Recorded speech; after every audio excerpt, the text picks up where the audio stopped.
En este vídeo les voy a hablar de la respuesta astronómica de las duplicidades cronológicas de la historia que ha identificado la nueva cronología de Fomenko y Nosovsky. En la historia antigua se crearon templos para honorar grandes acontecimientos, con sus héroes, a los que se les añadieron zodíacos, con su fecha. Dichos zodíacos se encuentran en Egipto, en Europa y en otras latitudes, allí donde hubo la capacidad de elaborarlos. Informan de una posición determinada de las constelaciones, los planetas y la posición del Sol y la Luna, así como de sus posiciones relativas. Y hacen referencia a una fecha única que el firmamento delata si se conoce la ciencia astronómica. Era una era en la que los templos rendían culto al firmamento, una época caracterizada por el monumentalismo, que en el actual imaginario histórico ubicamos en un pasado antiguo muy lejano, que lo dota de un cautivador misterio. Pero estas fechas, que hoy en día se pueden calcular, informan que el pasado antiguo donde ubicamos estos templos es en realidad mucho más reciente. En esta imagen podemos observar la datación de los zodíacos que se han conservado. Seguramente hubo más, quizás muchos más, que no nos han llegado a nuestros días, o que se han destruido, que han desaparecido o que no están localizables. Pero son, como podemos ver, bastantes. Estos zodíacos tenemos que entender que informan de sus templos y esos templos en la mentalidad actual los imaginamos en un pasado milenario muy lejano. Así lo hemos consensuado a nivel historiográfico. Pero, cuidado, los zodíacos no tienen nada que ver con estas fechas. Están todos ubicados entre el siglo X y el siglo XVIII, justo antes del saqueo de Egipto, por parte de las potencias europeas, especialmente Francia, Reino Unido, también otros países. Este dato es importante.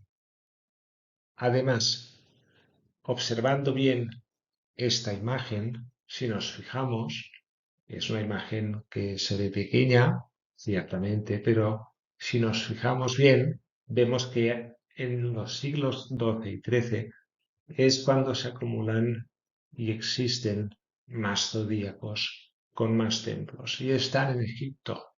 Por lo tanto, el antiguo Egipto, el Egipto monumental, tenemos que ubicarlo como un pasado donde su mayor esplendor tiene que estar ubicado entre los siglos XII y XIII. Estoy hablando, por supuesto, de los siglos XII y XIII después de Cristo. Luego hay menos zodíacos, pero los hay. En total, nos informan de un pasado en el cual este impacto de esta representación del firmamento asociado a los templos fue muy importante. En esta imagen observamos un zodíaco muy particular. De todos los identificados en los templos egipcios, este es el único que es circular y nos da una fecha muy interesante que vamos a comentar. La fecha de este zodíaco que honra a Osiris es la Pascua, mes de marzo, del año 1185 después de Cristo. ¿Por qué es importante esta fecha? Porque la historia oficial que nos ha llegado a nuestros días nos dice que en esa fecha exactamente, en Pascua, en lo que entendemos ahora como Semana Santa, fue sacrificado un emperador griego de nombre Andrónico Comneno, que gobernó 3 años, que dijo al César lo que es del César, que fue objeto de una revolución de su nobleza que lo apresó, lo juzgó y lo condenó a un martirio público, que murió tras 3 días de sufrimiento. Y también se dice en esta crónica que un soldado italiano le clavó su espada. Las referencias con Cristo son importantes. Entonces, esto fue la fecha del martirio. Pero si le quitamos 33 años, estamos en el año 1152. Con lo cual, entre el año 1, que es cuando se ubica el nacimiento oficial de Jesucristo, y este año, el año 1152, hay 151 años. Quedémonos con este dato. En estas 3 gráficas vemos la secuencia de los gobernadores y de las genealogías de varios poderes, especialmente romanos. Pero con una particularidad. Cada una de estas secuencias tiene un duplicado en otro momento histórico. Si vamos al gráfico de la izquierda, vemos la relación entre la primera era del Imperio Romano antiguo y la tercera era, en siglos I antes de Cristo en adelante, siglo III después de Cristo en adelante. Son calcados los años de gobierno de sus gobernantes. Hay un salto aproximadamente de 330 años. Quedémonos con este dato. Si miramos la correspondencia de las biografías, años de gobierno de los gobernadores de la gráfica central, que en su parte izquierda nos informa del Sacro Imperio Romano de entre los siglos X y XIII después de Cristo, y en su parte zona, digamos, derecha nos informa del Tercer Imperio Romano desde el siglo IV hasta el siglo VI después de Cristo. Esta correspondencia es también evidente, obvia, hay un duplicado y el salto es de 720 años. Quedémonos con este dato. Si miramos la correspondencia de genealogías del gráfico de la derecha, vemos otro salto, en este caso de 1050 años, entre el Sacro Imperio Romano Germánico y otra época del Imperio Romano antiguo. Por lo tanto, tenemos 3 saltos que son recurrentes. Aquí les muestro algunos ejemplos.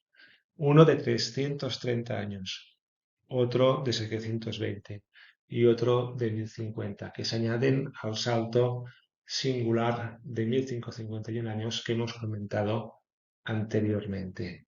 Estos datos, esta investigación es de la nueva cronología de Fomenko y Nosovsky. Es decir, la historia se ha manipulado y se ha dilatado artificialmente.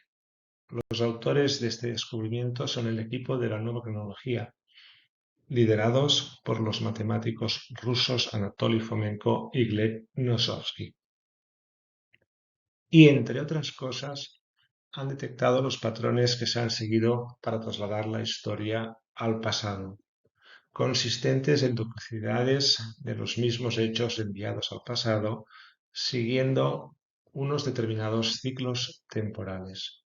Es decir, se ha usado una historia real para crear otras que son falsas, pero contienen parte de la verdad. Por eso se han duplicado. Carlos Bachet nos demuestra que existe un porqué a los saltos de 1151, 1050, 720 y 330 años que ha identificado la nueva cronología de Fomenko y Nosovsky y otros saltos complementarios. Como se ha indicado, estos saltos han sido utilizados para duplicar los mismos hechos y enviarlos al pasado.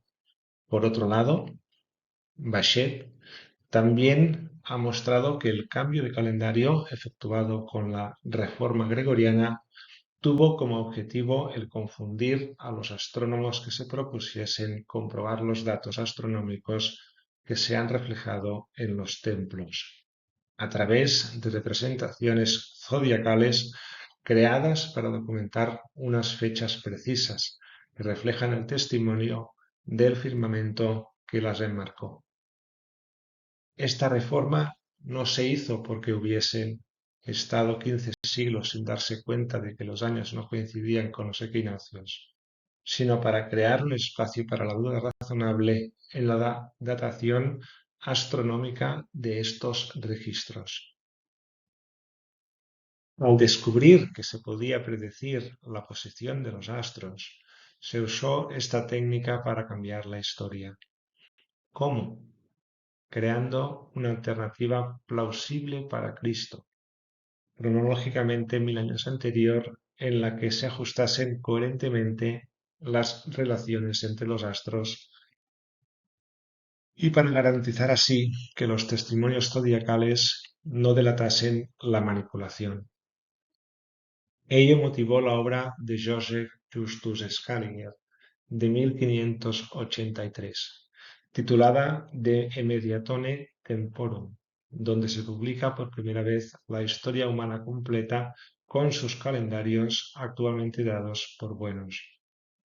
La razón de este gran proyecto fue crear un pasado misterioso y altamente poderoso para el cristianismo y para la Roma europea, que dejase en un pasado artificial los hechos bíblicos hebreos, que en realidad fueron mucho más recientes.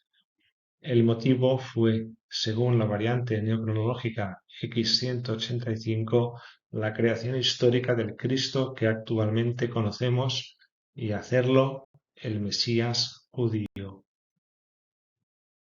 Fue una escisión judía y tártara quien lo promovió, y se propuso imponer su autoridad en todo el mundo y entregarla al Papa de Roma, que también fue un proyecto artificial, a imagen y semblanza del preste Juan de Etiopía, del linaje de Genghis Khan, que es quien custodia el Arca de la Alianza de Salomón. Sí, tal como se lee, de Genghis Khan. Suyo fue el poder del linaje hebreo y el del preste Juan. Él fue el creador del linaje del rey David y el rey David. Pero, al imponer esta historia, se dieron cuenta de que se equivocaron e hicieron mal los cálculos, con lo que tuvieron que crear un salto artificial de 10 días para que los planetas cuadrasen mejor con las constelaciones. Y eso fue el origen y la razón única de la reforma del calendario gregoriano del año oficial de 1582. Como se puede ver, primero se hizo la corrección del calendario y el año siguiente salió a la luz el proyecto de la cronología oficial de la historia con su gran manipulación, con un matiz.